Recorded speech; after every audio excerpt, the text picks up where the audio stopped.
आपल्याला Q3 हे काढायचं आहे. पहिल्यांदा तुम्हाला C आणि F हे दोन कॉलम त्या ठिकाणी दिले जाते. आपण त्या किमती आधीच घेतलेल्या आहेत. ओके, आता ह्या किमती आणि ह्या किमती त्या ठिकाणी भेटणार आहे. पहिल्यांदा आपण F जे आहे फ्रिक्वेन्सी याची टोटल करून घेणार आहोत. ती टोटल आपली आलेली आहे 7, म्हणून n बरोबर 7 त्या ठिकाणी घेतलेला आहे. त्यानंतर आपण CF हा काढणार आहोत. ओके, परीक्षेला फक्त हे दोन कॉलम दिले जातात. तुम्हाला काय करायचे याची टोटल करायची. ओके, आता आपल्याला CF काढायचं आहे. CF काढण्यासाठी आपण काय करणार आहोत, तितकंच त्या ठिकाणी बेरीज करणार आहोत. आता 2 आहे, 2 आहे त्या ठिकाणी लिहिलेले आहे. त्यानंतर 2 + 8 आणि त्याचे उत्तर आपण 10 लिहिलेलं आहे. 10 + 6 16, 16 + 10 26, 26 + 38, 26 + 12 बरोबर 38, 38 + 6 44, असं आपण त्या ठिकाणी पूर्ण काढून घेतलेलं आहे. ही बेरीज आणि ही बेरीज त्या ठिकाणी बरोबर येणं आवश्यक आहे. जर बरोबर येत नसेल तर आपली ही जी बेरीज आहे ती एकतर चुकली असेल, नाहीतर हे तरी आपल्याला या ठिकाणी चुकलेलं असेल. म्हणून ही बेरीज आणि ही बेरीज दोन्ही बेरीज त्या ठिकाणी बरोबर येणं गरजेचं आहे. ठीक आहे, आता आपण Q3 चे जे सूत्र आहे ते आता आपण या ठिकाणी बघणार आहोत. Q3 चे जे सूत्र आहे L + 3L भागिले 4 वजा FB भागिले L गुणिले I असं ते सूत्र आहे. आता आपल्याला त्या सूत्रानुसार आपल्याला काय करायचं, किमती काढायच्या आहेत. आपल्याकडे फक्त सध्या n ही एकच किंमत त्या ठिकाणी आहे. ती किंमत आहे 7. आपण पहिल्यांदा ती किंमत काढूया.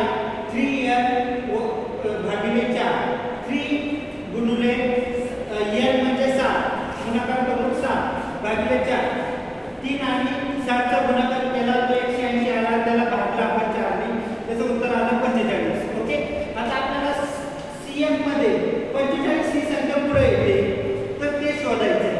आता इथे 45 संख्या आहे का, तर नाही, 44 संख्या आहे आणि 91 संख्या आहे. म्हणजे 44 संख्या ही 45 असू शकते का, 45 असू शकते का, तर नाही, ती आपण असू शकते. मग ती फुलफिल झालेली संख्या आहे ती 51 आहे. ओके, मग 51 च्या पुढची जी संख्या आहे CI मध्ये ती आहे 50. ओके, मग 50 च्या अनुषंगाने आपण काय करणार आहोत, 49.5 ही लोअर प्राइस त्या ठिकाणी घेणार आहोत. कारण की 44 आणि 51 यांच्या मध्यभागी ही संख्या त्या ठिकाणी येते, म्हणून ती आपण 49.5 ही संख्या आपण लोअर प्राइस म्हणून 49.5 ही संख्या घेतली. त्यानंतर आपल्याला F काढायचा आहे. आता F जो आहे याच्या समोरची फ्रिक्वेन्सीच्या कॉलममध्ये जी संख्या येते ती म्हणजे F किती आहे, तर 7 आहे.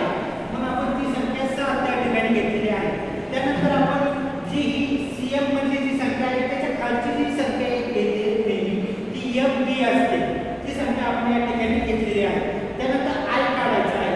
I कसा काढला जातो, तर आपण यांच्या आणि यांच्यातली जो डिफरंट आहे ते याच्यामध्ये जो फरक आहे तो म्हणजे I. 40 आणि 44 याच्यामध्ये फरक किंवा 70 आणि 74 याच्यामध्ये जो फरक आहे तो 5 इतका आहे. म्हणून I म्हणून आपण 5 त्या ठिकाणी घेतलेला आहे.